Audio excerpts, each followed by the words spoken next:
Meron po ba kayong problema mga bossing ko sa inyo pong karelasyon na parang pakiramdam po ninyo ay siya po ay may iba na or kaya po ay nanlalamig na or kaya po basta daman-daman nyo na parang may malaking pagbabago, parang may mali yung ganon mga bossing. Or kaya ganon din sa inyo pong anak or kaya po parang feeling po ninyo ay paborito kayo ng kamalasan. Meron po ako ituturo sa inyo, subukan nyo po ito. Sulat nyo po dito ang inyo pong tunay na pangalan. Yan. Tapos, sabihin nyo dito yung hinanaing ninyo. Halimbawa, ang mister ko ay, halimbawa, nanlalamig na sa akin. Hindi na ako pinapansin. Yan, hindi na ako pinapansin. Or kaya nahuli nyo na or kaya nahuli ko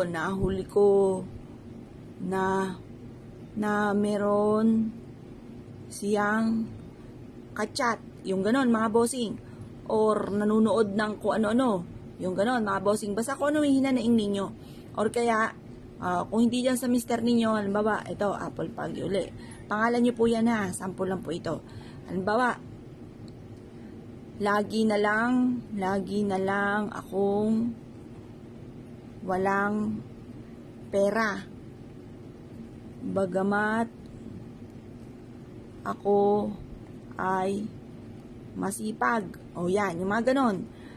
Tapos, basta kung naman yung hinanaing ninyo na parang feeling ninyo ay may kamalian or parang paborito kayo ng kamalasan.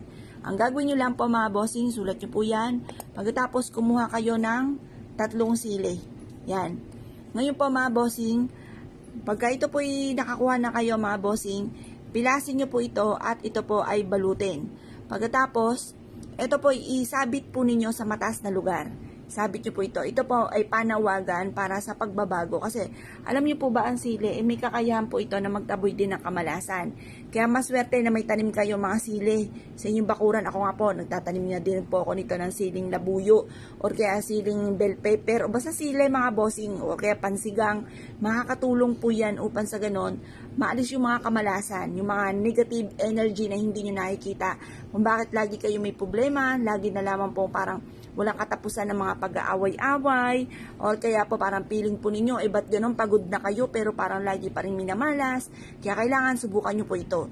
Gawin nyo po ito ng mga 6:30 or kaya po alas 7 at ibibilad nyo po muna siya sa sinag ng araw hanggang alas 8. Gawin nyo po siya na nakaharap ka sa may silangan. Lahat ng mga wishes po natin, pampaswerte ay ginagawa at nakaharap ito sa may silangan mga bossing ha. Huwag kang tatalikod kasi pag tumalikod ka, nakaharap ka na sa kanluran. Ngayon pa mga bossing, kung kayo pinaniwala at nais po itong gawin nyo na po ito dahil ito po ay makakatulong. Tapos, isikreto nyo na lang po ito. Kapag gumawa kayo ng ganito, huwag nyo na ipagsasabi kahit kanino kasi hindi matutupad po yan. Kahit ano man ang hilingin ninyo, hindi matutupad once na may nakaalam na iba, lalo na't hindi naniniwala. Tapos makukontra, parang masasayang lang effort ninyo sa paggawa kung may makakaalam at hindi naniniwala. Kaya kung kayo pinaniwala at nais po itong gawin, asya mga bossing, good luck po sa po lahat.